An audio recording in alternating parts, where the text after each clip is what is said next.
Bonjour à tous, nous sommes ici en Italie, dans la région du lac de Garde, au milieu des montagnes, dans un cadre absolument magnifique. Et on essaye pour vous aujourd'hui la Pria Tuono, qui est en fait le modèle sportif Naked Bike du constructeur italien. Elle est en fait la version décarénée de la RSV4, une piste art fameuse que les amateurs apprécient beaucoup. C'est une machine qui a déjà un certain passé puisqu'elle est apparue en 2002. D'abord équipée du moteur V2. Ensuite, en 2011, elle va se voir fournir le moteur V4, ce fameux moteur V4. Et vous allez voir que c'est une machine qui a beaucoup de qualité et c'est dommage que sa diffusion soit un petit peu confidentielle parce qu'elle gagne à être connue. C'est une machine dont le V4 se voit un petit peu dégonflé donc par rapport à la version Pistart, mais qui garde quand même 175 chevaux, donc de quoi très largement s'amuser sur route.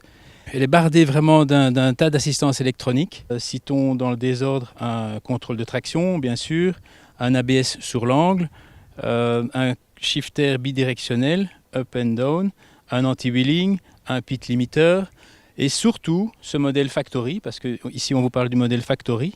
Ce modèle Factory est équipé de suspension semi-active, suspension Öhlins. Ça, c'est la grande nouveauté de cette année. Ça veut dire que c'est des suspensions qui réagissent en temps réel par rapport aux imperfections de la route et qu'on peut paramétrer à l'avance suivant différents modes. Un système très performant donc et qu'il est pour une fois relativement facile de régler via un commode gauche au guidon qui a la bonne particularité de séparer un petit peu les différentes fonctions. Bon, d'habitude il faut rentrer dans le menu, passer dans des sous-menus, etc.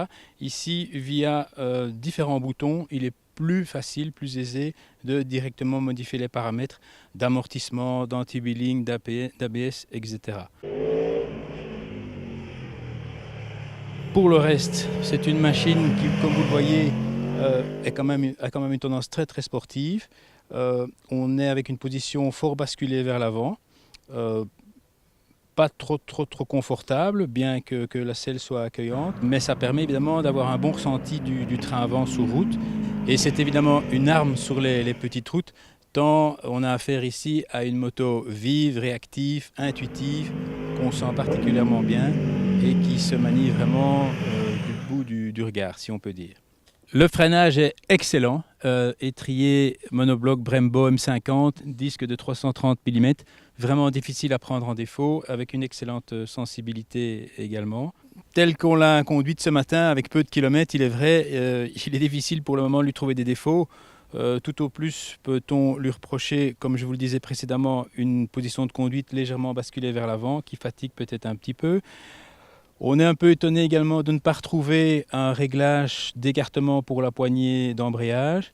Et petite fausse note esthétique, les clignoteurs ne sont pas à LED et font plutôt un peu ancien modèle, alors que la machine en général, malgré tout, même si sa ligne demeure inchangée, arbore un look que seuls les Italiens sont capables de réaliser. Voilà donc pour cette machine particulièrement attachante et qu'il est intéressant de découvrir. Je vous propose d'en découvrir tous les aspects de manière plus approfondie dans votre prochain numéro de Moto 80. À bientôt.